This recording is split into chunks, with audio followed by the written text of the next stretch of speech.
January 17, 1943, over the Solomon Islands. The sky stretched endless and blue, a canvas unmarred except for the thin contrails scratching white lines across the Pacific horizon.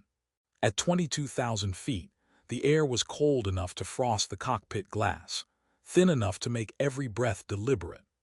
Oberleutnant Klaus Hoffmann pressed his gloved hand against the canopy of his Messerschmitt Bf 109, scanning the empty heavens with the trained eye of a veteran who had survived 2 years over Europe.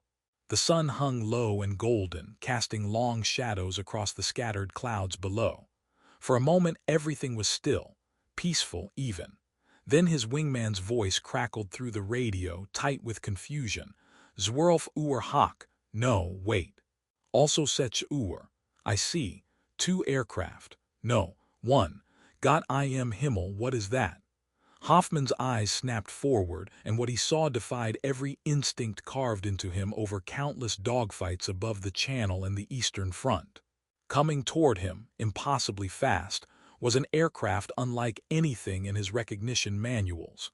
Twin booms, twin engines, a central nacelle suspended between them like the body of some mechanical dragonfly.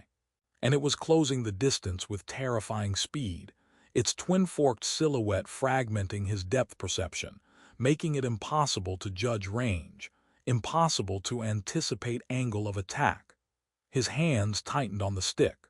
In that crystalline instant before the first tracer round stitched past his wing, Klaus Hoffmann understood that the war had changed again, and this time the change had wings.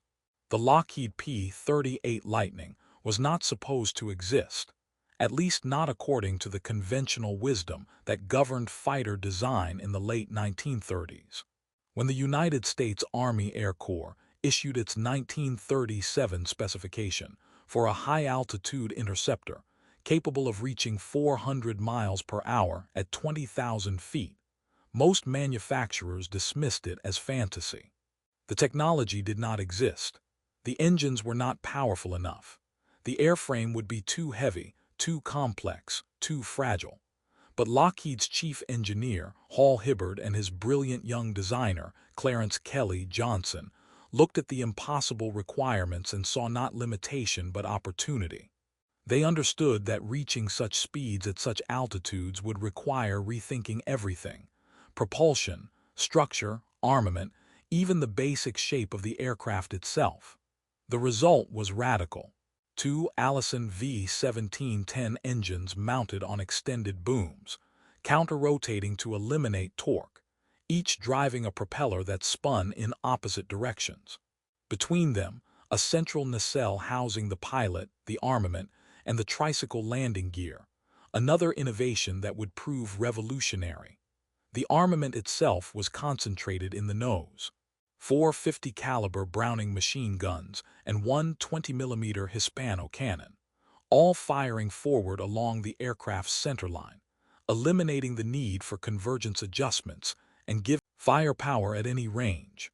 When the prototype XB-38 first flew on January 27, 1939, it shattered expectations, reaching over 400 miles per hour and climbing to altitude faster than any fighter in the world. But speed and firepower were only part of the equation. What made the P-38 truly terrifying was something no engineer had explicitly designed, something that emerged from its unconventional geometry. It attacked from 2 directions at once. For German and Japanese pilots trained in the crucible of the Spanish Civil War, the Battle of Britain, and the skies over China, air combat was a ballet of predictable geometries. A single-engine fighter had 1 engine, 1 propeller, 1 fuselage. Its attack profile was linear. You could read its intentions in the angle of its nose, the attitude of its wings. Experienced pilots developed an almost instinctive ability to judge distance and deflection, to anticipate the turning radius of an opponent, to know when a bogey was in firing position and when it was still too far out. These calculations were inscribed in muscle memory, hardwired through hundreds of hours of training and combat. The human brain, remarkably adaptable, learned to process these visual cues faster than conscious thought. But the P-38 shattered those calculations. When a Lightning came at you head-on, your eyes saw two engines, two booms, two distinct objects converging. Your brain, trained to assess threat by size and distance, could not reconcile what it was seeing. Was it one aircraft close, or two aircraft far apart? Was it diving or climbing, banking left or right? The twin-boom configuration created an optical illusion, a visual paradox that played havoc with depth perception. Pilots who had never encountered a P-38 before often misjudged its range by hundreds of yards, either opening fire too soon and wasting ammunition, or waiting too long and finding themselves in the Lightning's lethal cone of fire. And when the P-38 attacked from an angle, slashing in from above and to the side, its twin booms silhouetted against sun or cloud, it appeared to be two fighters attacking simultaneously, one from each side. Veteran Luftwaffe pilots, men who had downed dozens of Spitfires and Hurricanes, found themselves flinching, breaking formation, instinctively trying to evade two threats that were, in reality, one. Klaus Hoffmann had flown over 100 combat missions. He had survived the chaos of the Battle of Britain, where Spitfires swarmed like angry hornets and the sky was stitched with tracer fire. He had dueled Soviet Yak-9s over the steppes of Ukraine, where survival was measured in split-second decisions and ammunition counted in heartbeats. He knew fear, but he had learned to master it, to channel it into sharp focus and precise action. Yet as the P-38 closed on his Messerschmitt that January morning, Hoffmann felt something he had not experienced in years: disorientation. His eyes told him two aircraft were converging on his position from slightly different angles. His training told him to break toward the nearest threat, to turn inside its radius and deny it a firing solution. But which one was the nearest? His mind struggled to resolve the contradiction. He jerked the stick left, rolling hard, pulling back to tighten the turn. The G-forces pressed him into his seat, graying his vision at the edges. He expected to see the two enemy fighters overshoot, to flash past his canopy as he reversed and climbed for altitude. Instead, the P-38 matched his turn, its twin engines roaring, its twin booms filling his rearview mirror. There were not two aircraft. There was only one, and it was faster than him, more powerful than him, and closing with ruthless efficiency. The first burst from the Lightning's nose-mounted guns was shockingly accurate. 50 caliber rounds hammered into his starboard wing, punching through aluminum skin and severing control cables. His Messerschmitt shuddered, yawed hard to the right. Hoffmann fought the controls, kicking rudder, trying to regain stability. But the P-38 was already repositioning, sliding wide. Its pilot, some faceless American farm boy or city kid, lining up for the kill. Hoffmann did the only thing he could. He rolled inverted, shoved the stick forward, and dove.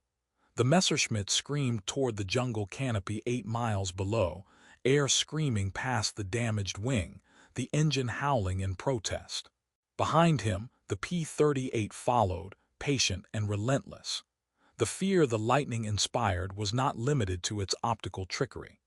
Luftwaffe intelligence reports from the Mediterranean and Pacific theaters began arriving in Berlin by early 1943, and the assessments were grim. The P-38, German analysts concluded, possessed a combination of attributes that made it exceptionally dangerous: speed, range, firepower, and altitude performance. At high altitude, where the thin air sapped power from German and Japanese engines, the Lightning's turbocharged Allison engines breathed easily, maintaining full power well above 30,000 feet.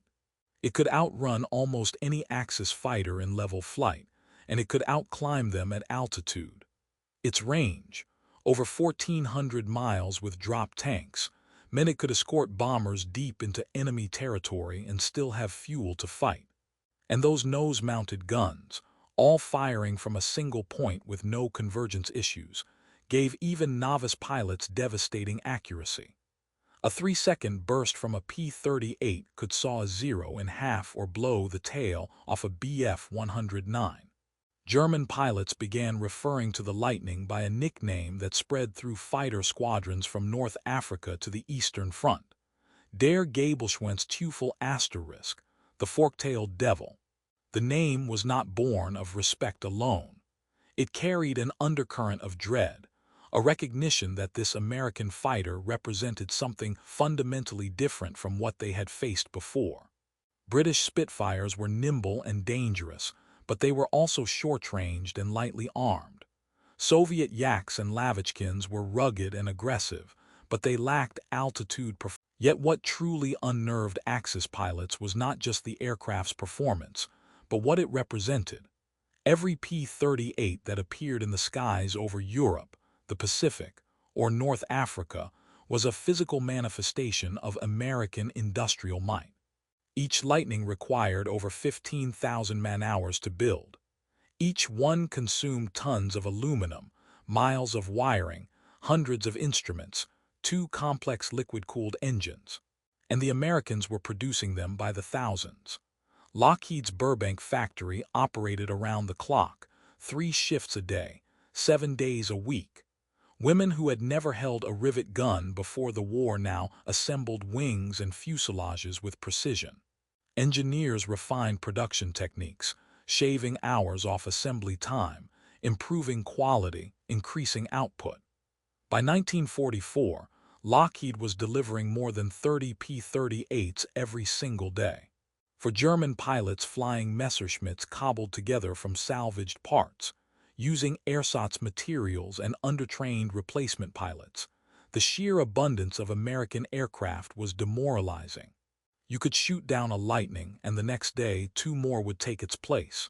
You could damage one, force it to break off, and within hours another would be hunting you. The Americans, it seemed, had an inexhaustible supply of everything. Planes, pilots, fuel, ammunition. The Luftwaffe, by contrast, was bleeding to death, one irreplaceable pilot at a time. In the Pacific, Japanese pilots experienced the P-38 as a different kind of terror. The Imperial Japanese Navy's Mitsubishi A6M0 had dominated the skies over the Pacific since Pearl Harbor, its extraordinary maneuverability and long range making it the most feared fighter in the theater.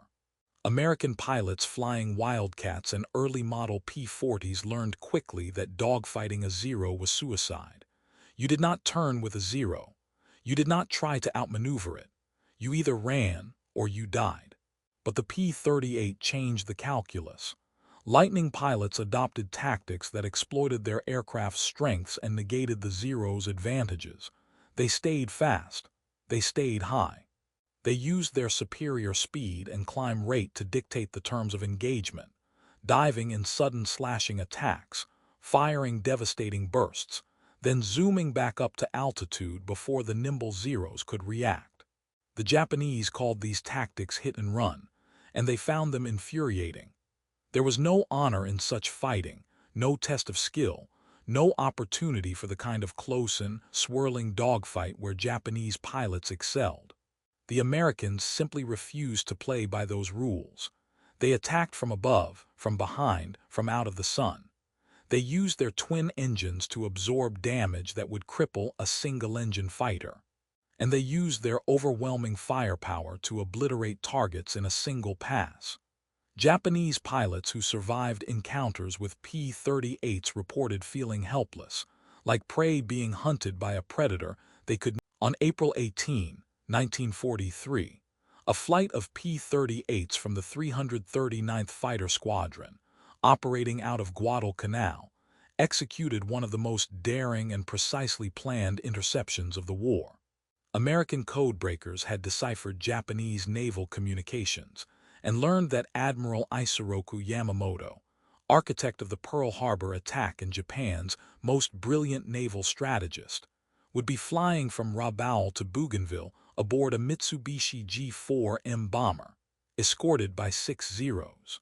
The Americans plotted the intercept with surgical precision. A long-range flight over 400 miles of open ocean, timed to arrive at the exact moment, Yamamoto's aircraft descended toward its destination. 16 P-38s made the flight, skimming low over the waves to avoid radar detection, navigating by dead reckoning and sheer nerve. When they arrived over Bougainville, they found Yamamoto's bomber exactly where intelligence predicted. The escorting Zeros, caught by surprise, scrambled to intercept, but the Lightnings were already attacking. In a brief, brutal engagement, the P-38s shot down both bombers in Yamamoto's flight, killing the admiral and sending shockwaves through the Japanese high command. The mission demonstrated everything the P-38 was designed to do: long-range penetration, high-speed attack, devastating firepower, and the ability to fight and win against superior numbers. For Japanese pilots, the loss of Yamamoto was more than a tactical blow. It was a psychological dagger, proof that the Americans could reach anywhere, strike anyone, and do so with impunity. Back in Europe, the P-38's reputation grew with each passing month. As the 8th Air Force ramped up its daylight bombing campaign against Germany, Lightnings flew escort missions deep into the Reich, dueling with the Luftwaffe's best pilots over cities and factories. German fighter tactics evolved in response. Luftwaffe commanders ordered their pilots to avoid head-on attacks against P-38s, where the Lightning's concentrated firepower was most lethal. Instead, they tried diving attacks from above and behind, using superior altitude and surprise to compensate for the P-38's speed. But even these tactics had limited success. The Lightning's twin engines provided redundancy. One engine could be shot to pieces, and the aircraft could still limp home. Its sturdy construction absorbed punishment that would have destroyed lighter fighters. And its pilots, many of them fresh from stateside training but all of them aggressive and well-supported, pressed attacks with a confidence that German pilots, worn down by years of attrition and fuel shortages, could no longer match. Luftwaffe after-action reports from 1943 and 1944 are filled with references to P-38s. Encountered 4 Lightnings at Angels 2-5. Unable to close. Lost 2 aircraft. Engaged P-38 formation over Bremen. Accurate defensive fire. Perhaps no single object better symbolized the P-38's role in the air war than the drop tank. These disposable fuel containers, slung beneath the Lightning's wings or fuselage, extended its already impressive range by hundreds of miles. When a P-38 pilot crossed into hostile airspace, he carried not just ammunition and determination, but gallons upon gallons of high-octane American gasoline, refined from Texas crude, transported across oceans, and delivered to forward airstrips by a logistics network that dwarfed anything the Axis could muster. When those drop tanks were empty, the pilot jettisoned them, silver cylinders tumbling earthward, glinting in the sun, falling into fields and forests and rivers across Europe and the Pacific. To Allied pilots, drop tanks were tools, mundane and disposable. To Axis soldiers who found them, they were something else, proof of abundance. The Americans could afford to throw away fuel tanks. They could afford to fly fighters halfway across a continent, fight a battle, and fly home. They could afford to lose aircraft and replace them within days. German infantry units, scrounging for gasoline to keep their trucks running, stared at discarded American drop tanks and understood, perhaps more clearly than any intelligence report could convey, that they were losing the war. The P-38's drop tanks became a recurring symbol in letters and diaries, a physical manifestation of the gulf between American industrial power and Axis desperation. One German soldier, writing home from Italy in late 1943, described finding a drop tank in an olive grove. It is polished metal, perfectly formed, still smelling of fuel. We could use this for 100 purposes, yet the Americans simply let it fall from the sky.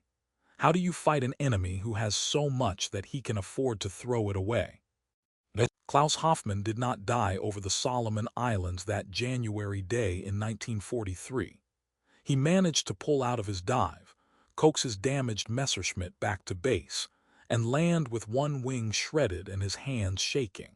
He flew 11 more missions before his luck ran out over the Mediterranean in June, shot down by a flight of P-38s over Sicily. His body was never recovered. But before his death, Hoffmann wrote letters home to his younger brother, a Luftwaffe trainee. In one letter dated March 1943, he described his encounter with the Lightning. "It does not fight like other aircraft," he wrote. "It does not behave as you expect. You think you see two enemies and there is only one. You think you have distance and suddenly you are in range. It is like fighting a ghost that splits in two, then reforms to strike you down. The Americans have built something we do not understand, something that turns our training against us. I do not know how to defeat it. I only know how to survive it. You run, and you pray it does not follow." Hoffmann's letter, captured after the war among his brother's effects, offers a rare glimpse into the psychological impact of the P-38. The transformation in German pilot psychology was gradual but unmistakable.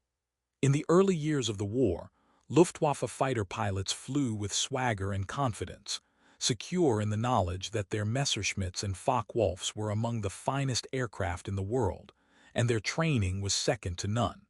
By 1943, that confidence had eroded. American fighters, not just P-38s, but also P-47 Thunderbolts and P-51 Mustangs, were appearing in ever greater numbers, flown by pilots who were well-rested, well-fed, and backed by an industrial juggernaut that could absorb losses the Germans could not. But the P-38 held a special place in this transformation because of its uniqueness.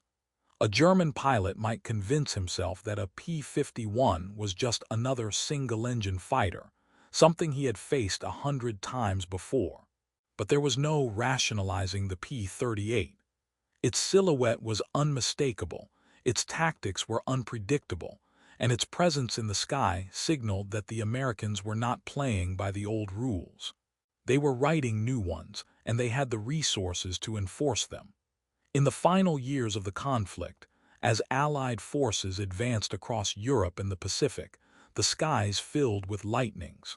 They flew cover over the D-Day landings, their twin booms silhouetted against the gray Normandy sky. They strafed German columns retreating from France, their guns ripping apart trucks and tanks. They escorted the bombers that reduced German cities to rubble, and they hunted the last remnants of the Luftwaffe over the smoking ruins of the Third Reich. In the Pacific, they spearheaded the island-hopping campaign, providing air superiority over bloody beaches and turning the tide in battles where victory hung by a thread. By the time Germany surrendered in May 1945, the P-38 had flown over 130,000 combat sorties. By the time Japan surrendered 3 months later, the Lightning had become synonymous with American air power, a symbol of technological superiority and unstoppable momentum. For the pilots who faced it, the fork-tailed devil was a reminder that the war had been lost not just on the ground, but in the factories and design bureaus and training schools of a nation that refused to accept defeat. After the war, when historians and veterans gathered to assess the weapons that had shaped the conflict, the P-38 Lightning occupied a unique place. It was not the most produced fighter. That honor belonged to the P-51 Mustang. It was not the most maneuverable. That was the Spitfire. But the P-38 was the aircraft that bent the geometry of air combat, that forced an entire generation of pilots to relearn their craft, that turned optical illusions into tactical advantages. It was the aircraft that hunted Yamamoto across 400 miles of ocean and killed him with surgical precision. It was the Reich came home when others did not. And it was the aircraft that, more than any other, embodied the transformation of the United States from a reluctant participant to a dominant superpower. The Lightning's twin booms, once so disorienting to enemy pilots, became an icon of that transformation. 2 engines, 2 paths of attack, 1 relentless purpose. When Klaus Hoffmann's younger brother survived the war and returned to a shattered Germany, He kept his brother's letters in a wooden box. Among them was the one describing the P-38, the ghost that split in two. In the decades that followed, he would occasionally take out that letter and read it, trying to understand what his brother had felt in those final months. He never flew an aircraft himself. He never experienced the terror of seeing a Lightning's twin booms filling his gun sight, the disorientation of an attack that seemed to come from everywhere at once. But he understood, in a way that only those who lived through the war could, that his brother had faced something unprecedented. Not just a weapon, but a vision of the future. A future where wars would be won not by courage or skill alone, but by the nations that could outproduce, out-innovate, and outlast their enemies. The P-38 Lightning was that future made manifest, a fork-tailed devil that haunted the skies and heralded the end of an era. And in the silence of a rebuilding world, the memory of those twin booms remained, a testament to the moment when technology and terror converged at 20,000 feet, and the old ways of fighting died in flames and confusion, replaced by something faster, stranger, and infinitely more remorseless.